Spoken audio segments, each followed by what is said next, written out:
आज सबसे बड़ी करेंसी अटेंशन है। इसका परफेक्ट एग्जांपल है अंबानीज की वेडिंग, जहां बड़े बड़े Hollywood and Bollywood celebrities, influencers, politicians और म्यूजिशियंस मौजूद थे। ये वेडिंग में 5,000 करोड़ से भी ज्यादा रुपए खर्च हुए। उस वक्त ये wedding world wide and specially India में इतना ज्यादा ट्रेंडिंग था कि न्यूज चैनल्स, पेजेस और हर सोशल मीडिया प्लेटफॉर्म पर एक ही चीज ट्रेंड कर रहा था, अंबानीज ग्रैंड वेडिंग। इसके ट्रेंडिंग होने का रीजन था पीआर। आपके फेवरेट सेलिब्रिटीज, क्रिकेटर्स, इन्फ्लुएंसर्स और यहाँ तक कि पॉलिटिशियंस भी अपने इलेक्शन कैंपेन्स में पीआर का यूज करते हैं। तो आओ जानते हैं आज के इस वीडियो में पीआर के बारे में। तो एग्जैक्टली पीआर होता क्या है? पीआर यानी पब्लिक रिलेशन। ये एक टीम है जो किसी भी ऑर्गेनाइजेशन या पर्टिकुलर पर्सन के इमेज एंड रेपुटेशन को मैनेज करते हैं। ये आपको इस तरह से शो करेंगे कि आपका पब्लिकली इमेज पॉजिटिवली क्रिएट हो। अब ये मत समझना कि एडवर्टाइजिंग और पीआर दोनों ही सेम है। देखो, एडवर्टाइजिंग और पीआर दोनों ही पेड होते हैं। बस फर्क इतना है कि एडवर्टाइजिंग में आप किसी भी चीज को एक प्लेटफॉर्म पर खुद ही बेस्ट शो करते हो, जिससे पब्लिक ट्रस्ट कम होता है, क्योंकि वहां ऑडियंस जानती है कि ये एक एड है जो पेड है। वहीं पीआर में आपकी चीजों को इस तरह से कैंपेन किया जाता है कि ऑडियंस उससे कनेक्टिविटी फील करती है, जिससे ऑडियंस का ट्रस्ट जीतना काफी ज्यादा इजी होता है। Third, media relations. PR team का सबसे क्रूशियल काम होता है मीडिया के साथ आपका रिलेशन मेंटेन करना और स्ट्रॉन्ग रखना, चाहे वो एडिटर्स हो, जर्नलिस्ट हो या फिर कोई पॉपुलर पेजेस हो, ताकि वो आपके बारे में पॉजिटिवली प्रिंट करें। Fourth, event management. PR teams आपके लिए press conference, events and interviews को ऑर्गेनाइज करती है, ताकि आपका इमेज एक पॉजिटिव वे में क्रिएट हो और आपका जो भी मैसेज है वो इंटरव्यूज और प्रेस कॉन्फ्रेंस के थ्रू पब्लिक में एक पॉजिटिव वे में स्प्रेड हो। एक चीज और, पीआर टीम इंश्योर करती है कि ये सभी चीजों में आपका इमेज अगर बाई चांस कहीं निगेटिव क्रिएट हो रहा हो तो वो पॉजिटिव वे में कैसे क्रिएट हो, ये देखना भी पीआर टीम का काम है। पर पीआर काम कैसे करती है हम जानेंगे। एक्चुअली एक पर्सन के इमेज को पॉजिटिव क्रिएट करने के लिए पीआर कैसे काम करती है। First, research and understanding audience.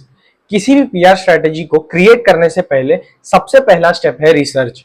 PR teams research करती हैं एंड आपके ऑडियंस को समझती है, जिसका भी वो पीआर कर रहे हैं उनकी ऑडियंस कौन है। फिर वो एनालाइज करती है कि आपकी ऑडियंस आपके बारे में क्या सोचती है। देन वो देखते हैं आपके कंपटीटर्स अपने आप को किस तरह से रिप्रेजेंट करते हैं। आफ्टर ऑल, इसमें रिस्क एंड अपॉर्चुनिटीज क्या क्या है। Second, executing strategy.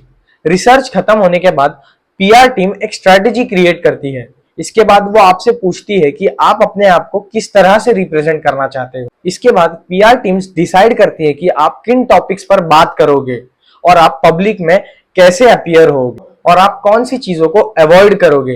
ये सभी चीज पीआर टीम डिसाइड करती है। कॉर्नरस्टोन जो एक पॉपुलर पीआर एजेंसी है जिसने विराट कोहली के लिए भी काम किया है, इसके अलावा अनन्या पांडे, वरुण धवन और जानवी कपूर के लिए भी इस पीआर एजेंसी ने काम किया है। पीआर का मेन काम होता है सेलिब्रिटीज के इमेज को बनाना, मेंटेन करना और स्ट्रॉन्ग रखना। ये उन्हें एक ट्रस्टेड ब्रांड बनाता है और उनके फैन कम्युनिटीज के साथ कनेक्शंस मेंटेन रखता है। अगर आज के टाइम पर आपका पब्लिक इमेज बहुत वीक है, देन आपका करियर यहाँ से यहाँ आ सकता है। सी, पीआर सिर्फ डैमेज कंट्रोल करने के लिए नहीं होता, बल्कि पीआर एक ऐसी स्ट्रेटेजी है जिसके जरिए आप अपने करियर को यहाँ से यहाँ कर सकते हो। आज पीआर सिर्फ सेलिब्रिटीज, क्रिकेटर्स या इन्फ्लुएंसर्स नहीं करा रहे, पॉलिटिशियंस भी पीआर पहले और अभी भी कराते हैं। इसका सबसे परफेक्ट एग्जांपल है, आपको याद होगा 2014 में जब मोदी जी इलेक्शन लड़ रहे थे, तब आपने मीडिया में ये जरूर सुना होगा, मित्रों, मैं बचपन में रेल के डिब्बे में चाय बेचता था। मीडिया ने इस चीज को काफी ज्यादा हाईलाइट किया था। इसको और भी ज्यादा हाईलाइट करने के लिए मोदी जी ने चाय पे चर्चा ऐसे कई एपिसोड्स भी क्रिएट किए थे। इसके अलावा अगर राहुल गांधी की बात करें, राहुल गांधी की इमेज भी एक टाइम पर कैसी थी वो सभी को पता है, लेकिन आज राहुल गांधी की इमेज धीरे धीरे इंप्रूव हुई है। ये सभी कमाल पीआर का है। और मैं ऐसा नहीं कह रहा हूँ कि सिर्फ एक पर्टिकुलर लोग या पर्टिकुलर पार्टी पीआर का यूज करती है, सब पीआर का यूज करते हैं। सभी पॉलिटिकल पार्टीज पीआर का यूज करती हैं। देखो, चाहे वो सेलिब्रिटी हो, क्रिकेटर हो, पॉलिटिशियंस हो, इन्फ्लुएंसर्स हो या कोई भी हो, सभी पीआर का यूज करते हैं। फॉर 2023 में पीआर एजेंसी का रेवेन्यू था 2500 करोड़ और ऐसा कहा जा रहा है कि FY 2030 तक पीआर इंडस्ट्री इसका डबल हो जाएगी, यानी 4500 करोड़ तक पहुंच सकती है। सी, आज निगेटिव पीआर भी होता है। यानी अगर आपको किसी भी पर्सन के इमेज को डाउन करना है या निगेटिवली उसको शो करना है तो वो पीआर भी होता है।